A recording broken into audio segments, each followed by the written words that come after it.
Diduga korsleting listrik, gedung kantor PT Lonsum Palembang dilalap si Jago Abang Rabu malam.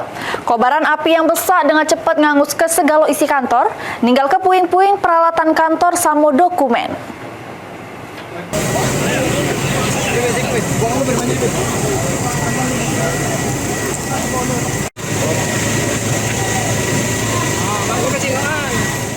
Suasana kantor PT London Sumatera atau Lonsum Palembang mendadak mencekam.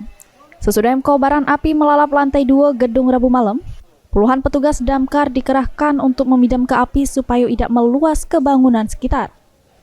Karena peralatan sama dokumen kantor dari bahan plastik sama kertas, api pun dengan cepat berkobar di lantai 2 kantor. Sejam kemudian, api berhasil dipadamkan sesudah 10 unit mobil damkar diterjunkan ke lokasi.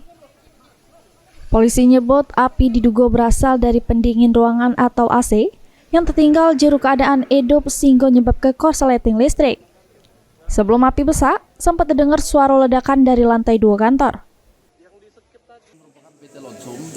Kantor PT Lonsum, tepatnya di Jalan Veteran ya. Bang, untuk penyebab kebakaran dugaannya apa bang? Informasi awal dari beberapa saksi yang melihat dari AC,